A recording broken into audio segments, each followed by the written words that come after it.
प्यारे बच्चों, आज हम सूत्र परावर्ती योजवित विधि से भाग देना सीखेंगे। सूत्र परावर्ती योजवित विधि बहुत आसान है। जैसा कि मैंने आपसे बोला है कि वैदिक गणित में सबसे पहले हमें जो भी विधि दी जाए उसके नाम का अर्थ याद रखना है। तो यहां पर एक शब्द आता है परावर्तीय। इस परावर्ती का मतलब क्या होता है, सबसे पहले हम इसको सीख लें। मैं आपसे बार बार बोलता हूं कि ये सवाल हमें आ तो जाते हैं, लेकिन चूंकि हम इसका अभ्यास नहीं करते इसलिए एग्जाम आते आते हम इसके तरीका भूल जाते हैं। तो हमें इनके शब्दों को समझना बहुत जरूरी होता है कि किस विधि से हमें भाग देना है। परावर्ती का मतलब होता है पक्षांतरण करना। क्या होता है बेटा? पक्षांतरण करना। और पक्षांतरण करना आप जानते हो कि पक्षांतरण करने का मतलब क्या होता है कि जब कोई भी संख्या या कोई सा भी पद एक पक्ष से दूसरे पक्ष में जाता है तो वो अपना चिन्ह बदल लेता है। प्लस माइनस हो जाता है, माइनस प्लस हो जाता है, गुणा भाग हो जाता है और भाग गुणा हो जाता है। तो ये तो हमें ये याद रखना है कि परावर्ती का मतलब क्या है, पक्षांतरण करना। अब मैं थोड़ा सा आपको इजी करने के लिए बता देता हूं। परावर्ती को आप याद रख लो परिवर्तन। क्या याद रख लो? परिवर्तन। तो इसमें आपको याद रखना है परिवर्तित संख्या। परिवर्तित संख्या।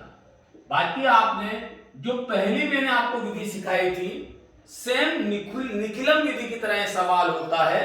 केवल और केवल जो प्रक्रिया हम निखिलम में करते हैं उसका जस्ट अपोजिट हो जाता है। आप सवाल को देखेंगे, 2 बार सवाल को देखेंगे, फिर इसकी प्रैक्टिस जरूर करेंगे। आपके कोर्स में 4 सवाल हैं।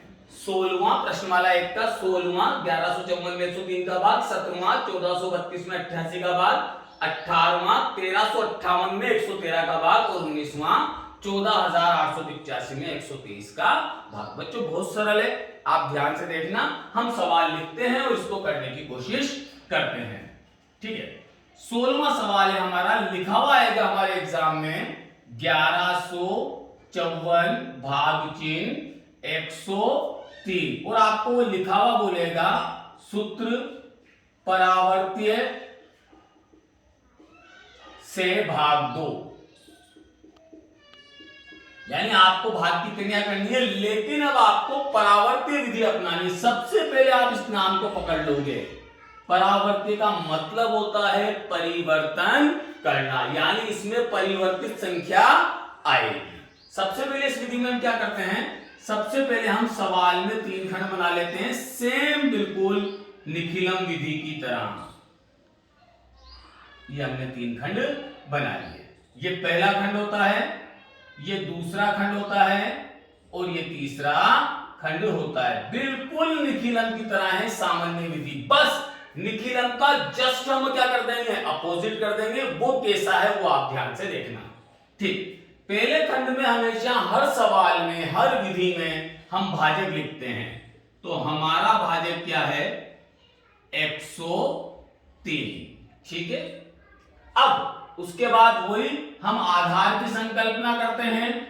तो आधार या तो हम 10 लेते हैं, या हम 100 लेते हैं, या हम 1000 ले सकते हैं। लेकिन गणना को सरल बनाने के लिए हम वो आधार लेते हैं जो हमारे भाजक से नजदीक पड़ता है, ठीक है। तो देखो हमारा भाजक क्या है, अभी हमारा भाजक है 103। तो हम देखेंगे कि 103 के नजदीक क्या पड़ रहा है। तो हम देखेंगे 103 और 10 में 93 का अंतर है, ठीक है। 103 और 100 में केवल 3 का अंतर है। तो जो नजदीक पड़ा वो हमने आधार ले लिया। तो हमारा आधार हो गया 100। आधार बराबर 100। ये आधार लेते ही हमें ये पता पड़ जाता है कि भाज्य जिसमें हम भाग दे रहे हैं उसके कितने अंक तीसरे खंड में आएंगे। भाई कैसे पता पड़ेगा, जितनी आधार में शून्य है, 1 शून्य है, 2 शून्य है, उतनी ही डिजिट तीसरे खंड में आ जाती है। तो देखो आप ध्यान से, एक शून्य ये ले गया, एक शून्य ये ले गया। तो सबसे पहले तो हमने ये निर्धारण कर लिया कि तीसरे खंड में कितने अंक जाएंगे। जिसने पहला मेरा वीडियो देखा है निकलन विधि का, सेम टू सेम है यहां तक की प्रक्रिया। 54 यानी 5 और 4 सोशल डिस्टेंसिंग का हम पालन करेंगे हमेशा, कोरोना चल रहा है तो यहाँ 5 और ये सोशल डिस्टेंसिंग का पालन करते हुए 4 को हम दूर लिख देंगे। ठीक है, अब हमारा जो बाकी की डिजिट बचती है वो बची 1 एंड 1 यानी 11। इसको भी हम दूर दूर कॉलम में लिख देंगे, सेम है जैसे हमने लिखिलन में करा था। अब क्या है कि यार पहले विधि लिखिलन थी, मुझे शब्द नहीं लाना चाहिए निखिलम पर, मुझे बोलना पड़ता है कि जिस बच्चे ने न देखी है अगर से उसे निखिलम आ जाएगी तो परावर्ती तो जस्ट अपोजिट है उसकी इसके बाद। अब हमें परावर्ती विधि कहां मिलेगी? परावर्ती विधि में क्या होता है कि हम सबसे पहले विचलन निकालते हैं। अब ये विचलन क्या बला है? विचलन होता है हमारा कि जो भी हमें संख्या दी गई है उसमें से आधार घटाते हैं। ठीक है, तो विचलन का मतलब होता है संख्या यानी भाजक माइनस आधार। ठीक है, तो ये मेरा विचलन हो गया। मेरा भाजक क्या है? 103। इसमें से मैंने कितना घटा दिया? 100 घटा दिया। क्या बचा मेरे पास? 3। ठीक है, लेकिन मैं ये जरूर देखूं कि मेरे आधार में कितनी जीरो है? 2 जीरो है। तो मेरी जो विचलन आएगी वो भी 2 डिजिट की होनी चाहिए। तो इसको बहलाने के लिए हम आगे क्या लगा देते हैं बेटा? 0 लगा देते हैं। तो मेरा जो विचलन आया हुआ है +03। बस आपको इतना सा याद रखना है। उसमें हम पूरक संख्या निकाल रहे थे, सेम है। ठीक है, तो ये निकाला मैंने विचलन। आपको ज्यादा दिमाग नहीं लगाना है। विचलन का सिंपल सा मतलब है जो यहां आपको भाजक दिखे उसमें से आप आधार को माइनस कर दो तो आपके पास आ गया 0,3। लेकिन ये काहे का है? प्लस का। अब मेरे पास विधि कौन सी है? मेरे पास विधि है परावर्तीय योज्य। परावर्त योजित विधि में मुझे सबसे पहले पक्षांतरण करना पड़ता है। और पक्षांतरण का मतलब क्या है? प्लस है तो मैं माइनस कर दूंगा और माइनस है तो मैं प्लस कर दूंगा। ठीक है, यही मतलब है। तो मेरे पास पॉजिटिव 0,3 आया, तो इसका जब मैं पक्षांतरण करूंगा परिवर्तित संख्या इसकी लिखूंगा तो ये परिवर्तित संख्या मेरे पास हो जाएगी -0,3। ये होगी। ठीक, 0 एक ऐसा नंबर है जिसे अपन नंबर बोल सकते हैं, ना ये पॉजिटिव है ना नेगेटिव है। आपको 0 के आगे पीछे कोई साइन लगाने की जरूरत नहीं। जब वो कुछ है ही नहीं तो ना मैंने कुछ लिया ना मैंने कुछ दिया तो कुछ फर्क सवाल पे नहीं पड़ता है। तो मेरा केवल 3 नेगेटिव नंबर है। इस नेगेटिव नंबर को यदि हम चाहें तो इस तरह से लिख सकते हैं कि 0 तो बिना साइन के आता है, 3 जो नेगेटिव है इसके ऊपर बार लगा देते हैं। वैदिक गणित में इस बार को हम विनकुलम कहते हैं। क्या कहते हैं बेटा? विनकुलम। ये हमें ऋणात्मक संख्या बताता है उसी स्थानीय मान पे, यानी इकाई पे हमारा ऋणात्मक मान अभी कितना है? 3 है। फिर आपको इतना सोचने की जरूरत नहीं है। अब वही विधि कि हमें इस सवाल को करना है। हमें कुछ नहीं आता, हम केवल क्या करेंगे कि हमारा सवाल 1 से शुरू होगा और हमारा सवाल सरहद पर जाकर 4 पर खत्म हो जाएगा। अब हमें कुछ भी क्रिया नहीं करनी है, सिंपल है। इस 1 को हम ऐसा का ऐसे उतार देंगे। अब इस 1 को हम 0,3 से गुणा करेंगे। 0,3 को मैंने 1 से गुणा किया, 1 दिया 3, 1 0 0। लेकिन ये 3 मेरा काहे का था? माइनस का, जिसको मैं बोल सकता हूं 3 बार। फिलहाल तो वैसे विनकुलम होता है ये, तो ये 0 3 बार आ गया।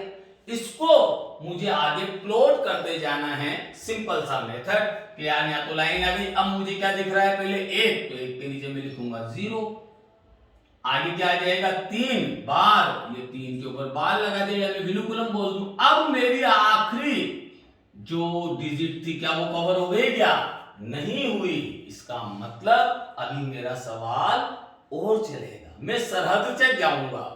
ठीक है, अब मैं जैसे मैंने यहाँ लाइन खींची थी ऐसे यहाँ लाइन खींच दूंगा और 1 और 0 को जोड़ूंगा, मेरे पास 1 आ जाएगा। फिर मुझे 1 को भी किससे गुणा करना है, वही रिपीट हो जाएगा 0 3 विनुकुलम से, 0 3 विनुकुलम आ जाएगा, यानी 3 बार आ जाएगा। वही मैं आगे चलूंगा, भाई ये तो भर गया, ठीक। यहां पर मेरे पास क्या आ जाएगा 0 और यहां पर मैं जगह करके 3 क्या लिख दूंगा बेटा, विनुकुलम, या 3 बार लिख दूंगा।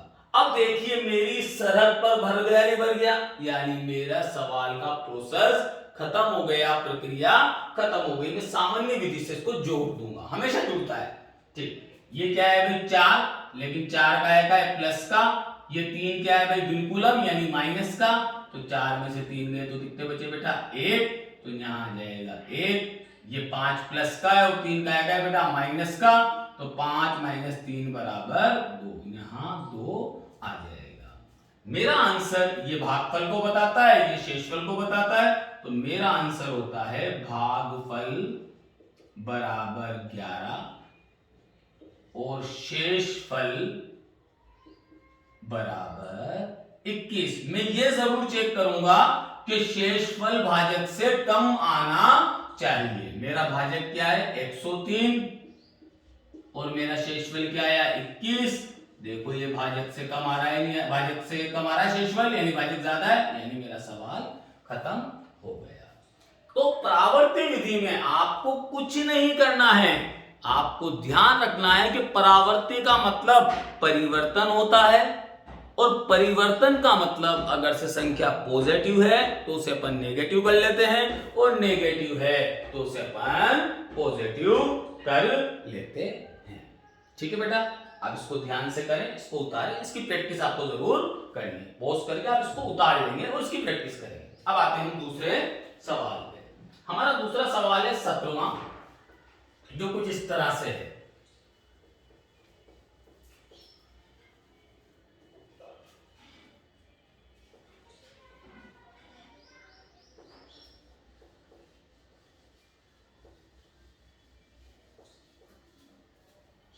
ठीक है,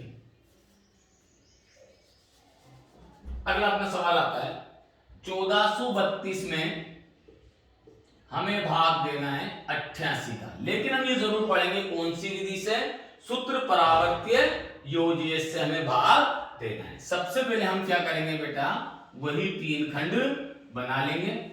ये हमने 3 खंड बना लिए, ठीक है। सबसे पहले खंड में हम भाजक लिखेंगे, हमारा भाजक क्या है 88। अब हमें यह निर्धारण करना है कि तीसरे खंड में हमारी कितनी डिजिट जाएगी, उसके लिए हम आधार के पास जाएंगे। आधार हम 10 ले सकते हैं या 100 ले सकते हैं या 1000 ले सकते हैं, ले कुछ भी सकते हैं, लेकिन लेते वो हैं जो हमारे भाजक से नजदीक पड़ता है। तो भाजक हमारा है 88।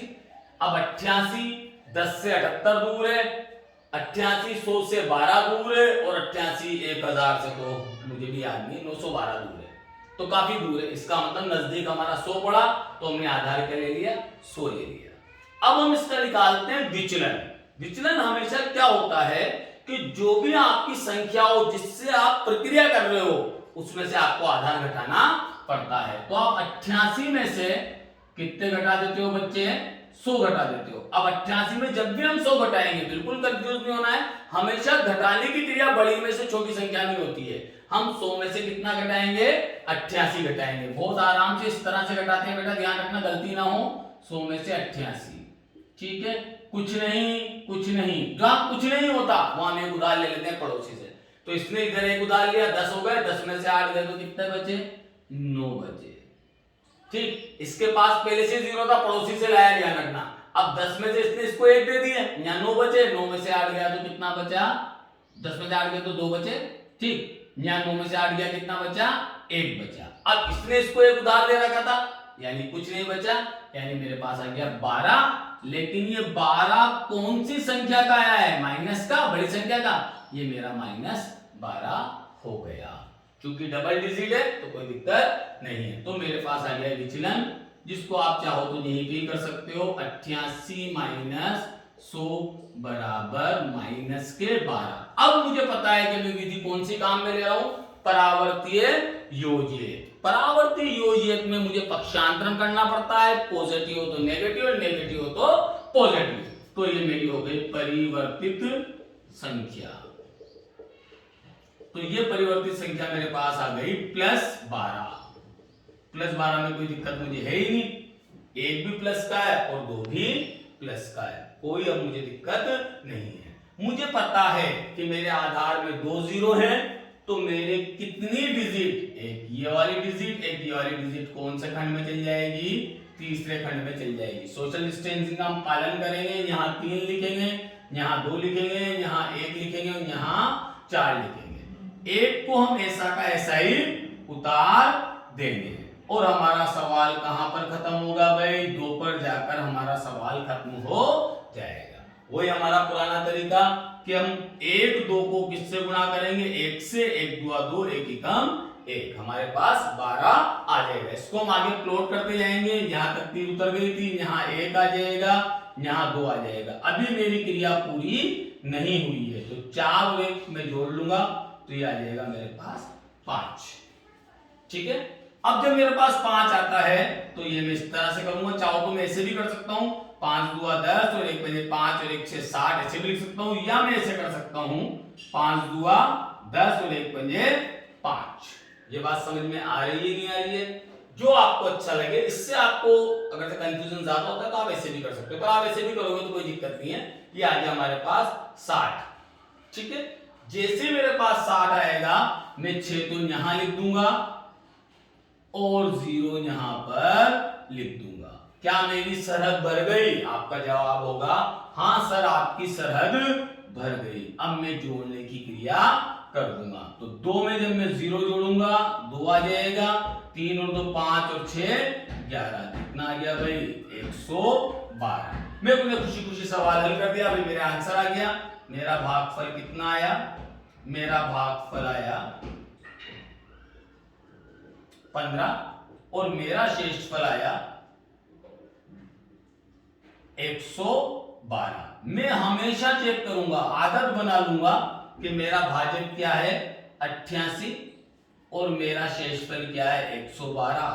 क्या 88 112 से बड़ा है? आपका जवाब होगा नहीं है।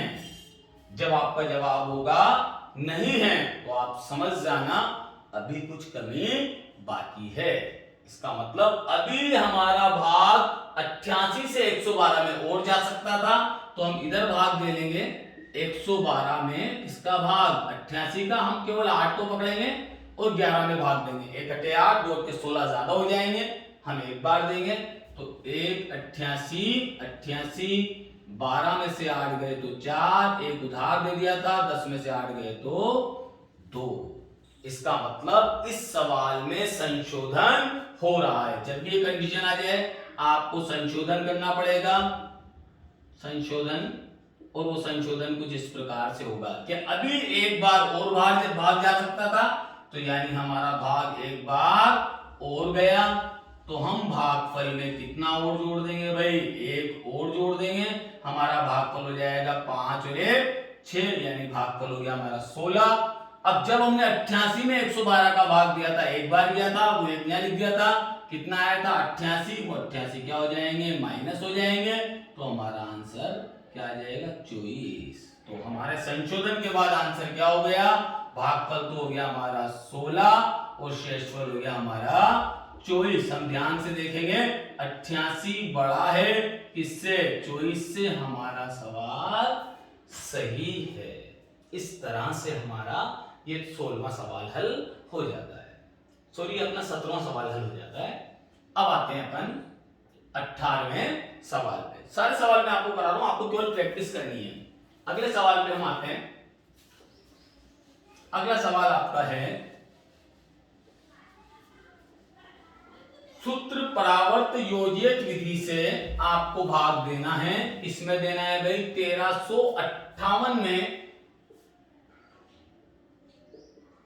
113 का आपको भाग देना है। जैसा कि हम जानते हैं कौन सी विधि है, परावर्तीय विधि है। हम बार बार बोलेंगे परावर्त में परिवर्तन होगा, पॉजिटिव संख्या आएगी तो नेगेटिव हो जाएगा और नेगेटिव होगी तो पॉजिटिव हो जाएगा। हमें इस बात का ध्यान रखना है। सबसे पहले हम कोई तीन खंड बना देते हैं।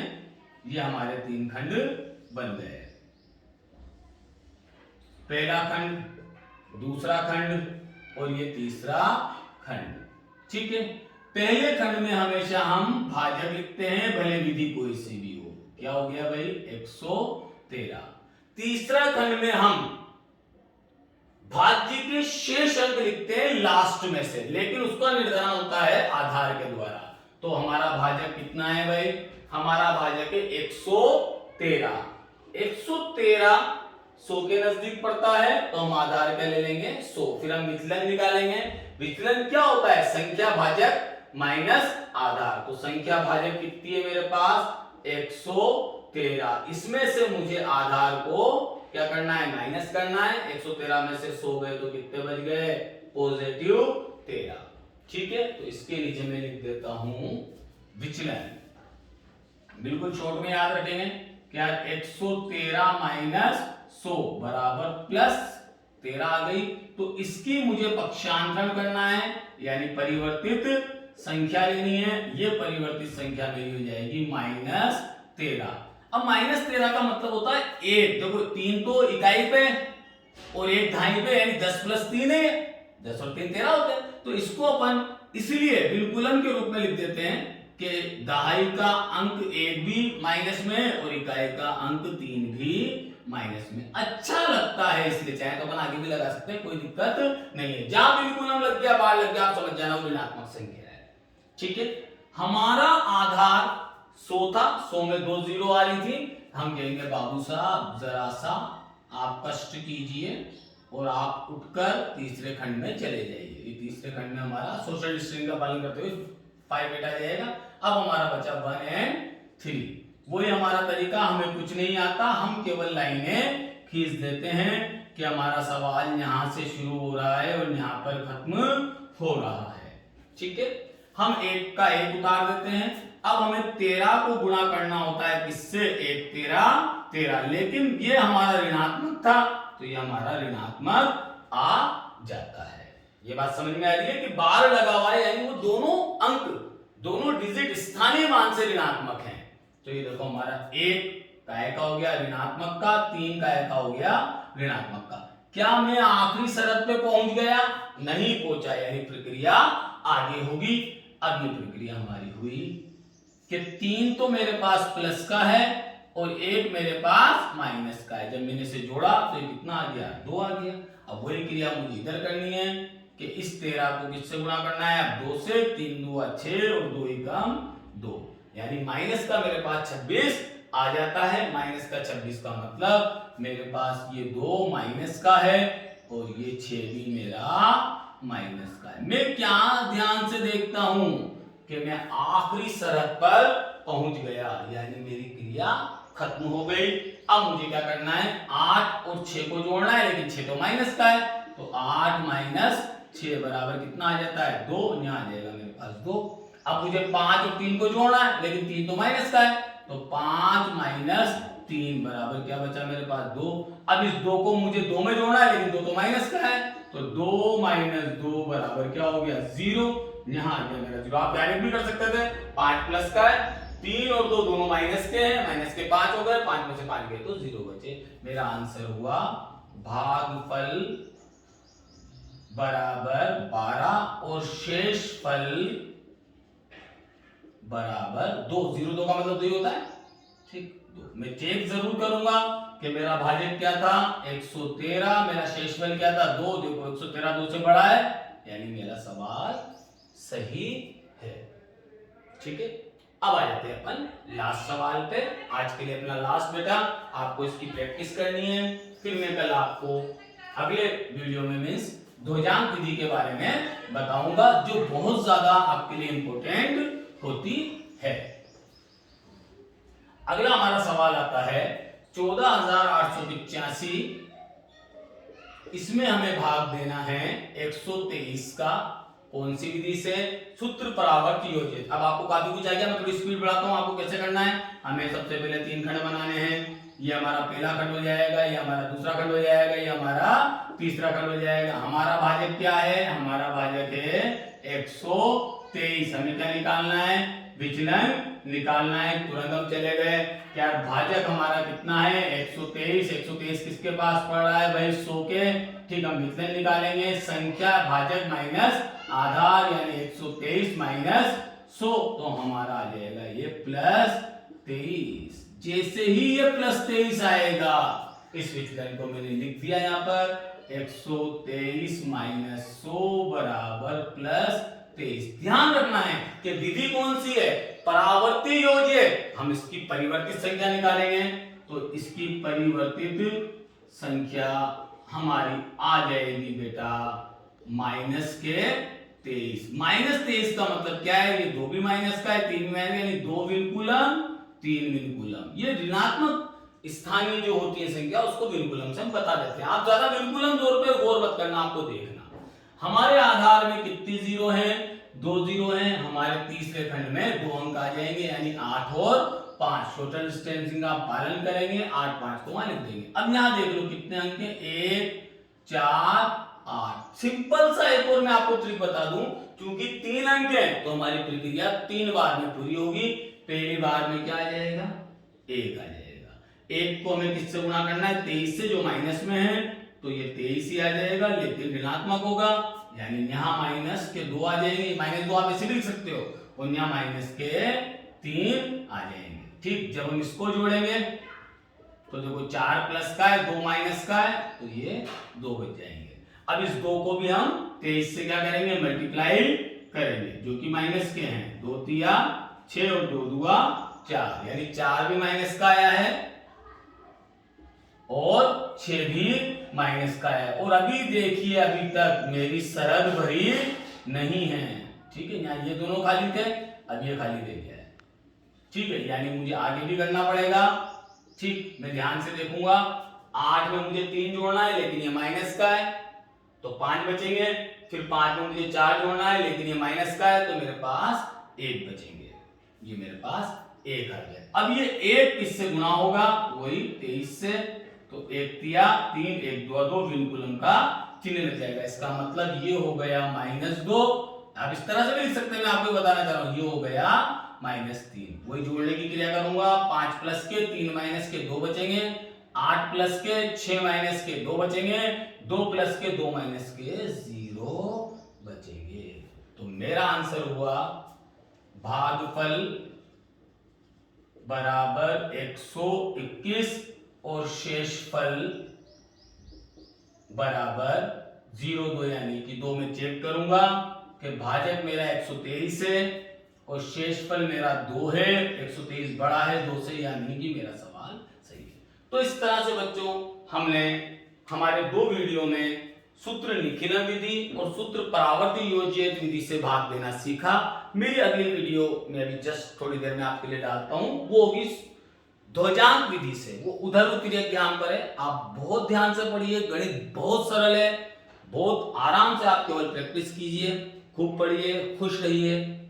बहुत सरल है, बहुत सरल है। गणित एक कला है, उस कला को आप पकड़िए। ठीक है, गुड बाय।